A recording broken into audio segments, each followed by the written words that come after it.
Tadi di sono saya berdebat sama Pak Lurah. Pak Lurah ngotot bahwa itu dulunya empang. Sekarang siapa pelakunya?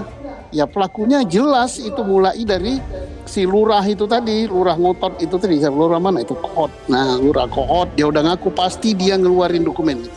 Ya malulah institusi yang diberi kewenangan oleh rakyat melalui undang-undang boleh menangkap, punya senjata api, boleh segala macam melakukan upaya paksa, tapi diam saja. Nah inilah yang harus kita ungkap ini. Mengapa diam saja gitu kan? Presiden sudah perintahkan.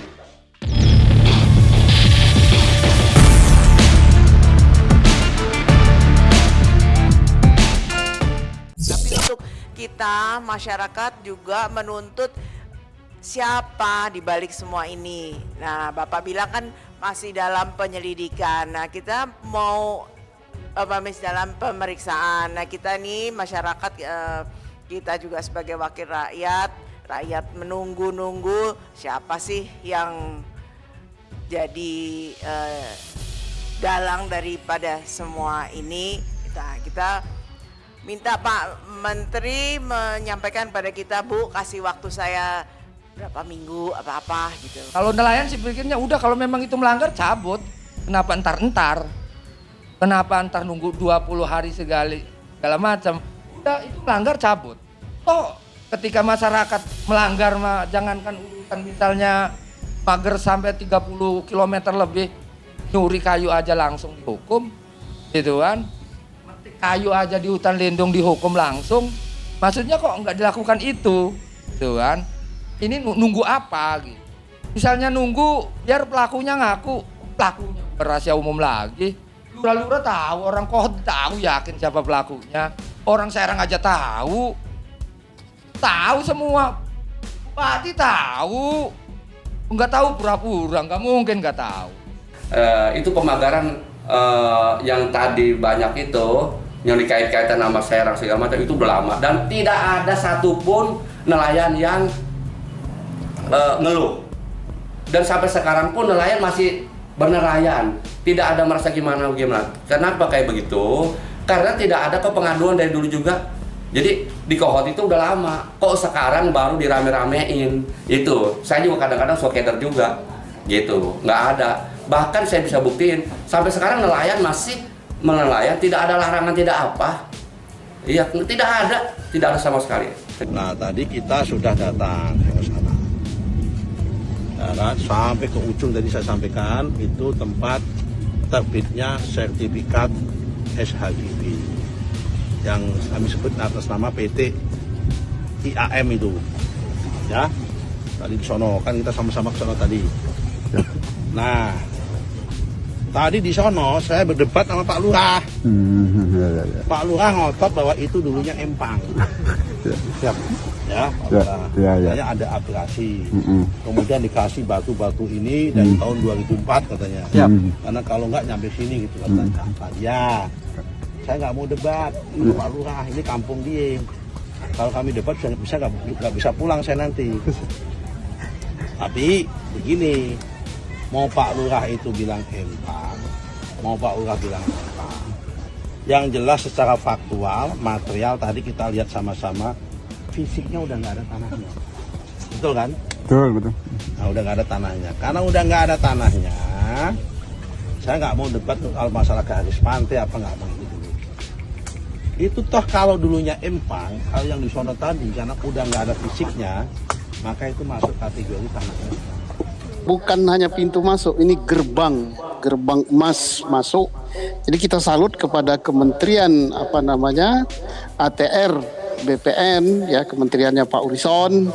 Jangankan 200 sekian puluh sertifikat itu dibatalkan karena cacat, karena faktor melanggar hukum, satu saja cukup gitu. Ya, apalagi tadi sudah 51. Karena itu pasti alas haknya adalah surat-surat atau dokumen palsu. Mengapa dokumen palsu? Ya jelas nggak mungkin punya tanah di situ dan sebagainya.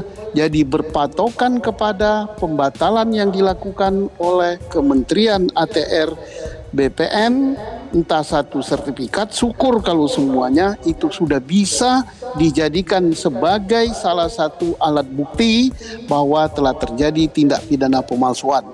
Kalau pemalsuan itu diikuti dengan tindak pidana suap, maka itu menjadi tindak pidana korupsi. Sekarang siapa pelakunya?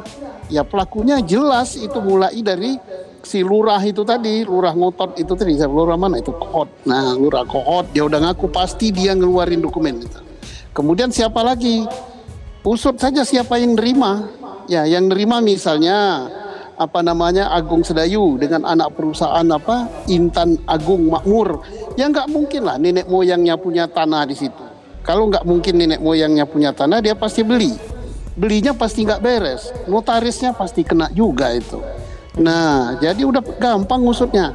Usut saja bisa dari dokumennya ATR, kemudian bisa juga dari mulai siapa yang memagari itu, siapa yang membayar, siapa yang nyuruh, duitnya dari siapa, kemudian terkait dengan perusahaan apa. Sudah terang benderang ini, seperti makan siang pakai lampu petromak, terang sekali.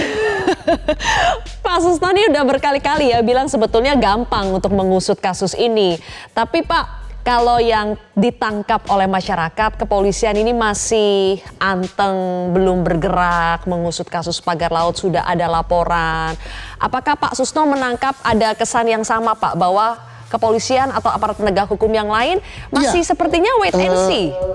Sudah, dukungan dari Kementerian ATR sudah, dukungan rakyat sudah, dukungan peraturan perundang-undangan sudah.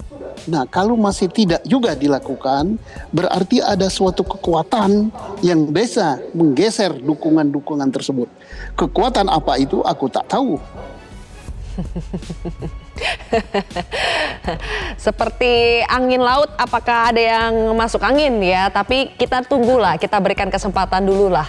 Memang sudah berbulan-bulan kasusnya ini, sudah berbulan-bulan pagarnya dipasang.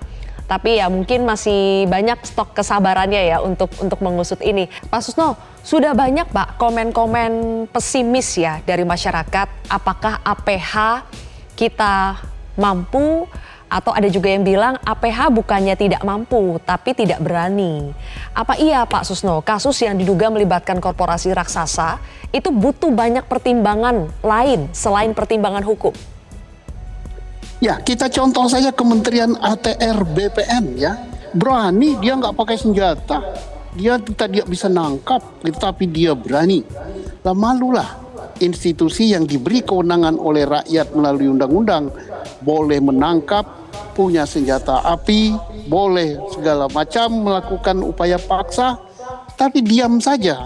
Nah, inilah yang harus kita ungkap ini. Mengapa diam saja gitu kan? Presiden sudah perintahkan. DPR setelah memberikan dukungan politik full, rakyat langsung nelayan puluhan bahkan ratusan ribu. Kemudian semua kekuatan ormas mendukung gitu. Tapi masih nggak bergerak juga. Atau masih nunggu hari Jumat Pon, Jumat Kliwon gitu, ada hitungannya. Tapi mudah-mudahan saya tetap positive thinking ya, khususnya kepada institusi di mana saya dibesarkan. Mudah-mudahan setelah kita ngobrol di sini bersama Pak Urison, diarahkan Mbak Sylvia, ini mereka sudah manggil, sudah meriksa dan menggunakan dokumen-dokumen akurat dari ATR BPN. Mereka bekerja, ATR BPN ini salah satu contoh kementerian yang bagus. Saya hormat betul sama beliau, sama kementeriannya Pak Urison ini, sama Pak Nusron. Ya, institusi lain majulah gitulah. KPK majulah, nggak usah nanti. Nah, KPK nih, KPK Pak Susno, sudah ada maki masyarakat anti korupsi yang melapor ke KPK. Pak, biasanya ke dalam kasus seperti ini ya, kasus pagar laut ilegal, apakah bisa dipastikan di situ ada korupsi, Pak? Saya sependapat dengan Pak Mahfud ya, bahwa tidak mungkin gitu. Laut itu disertifikati dengan dokumen yang kita yakin itu palsu. Pejabat yang menerbitkan itu ya mulai dari lurah itu tahu betul bahwa itu bukan daratan. Kemudian pada level ATR BPN kabupaten dan sebagainya itu tahu betul, tapi kok bisa terbit? Ada apa? Kemudian itu terbitnya langsung kepada company atau perusahaan yang besar. Kemudian berani nimbun sungai, berani ngusir rakyat, berani masang pagar.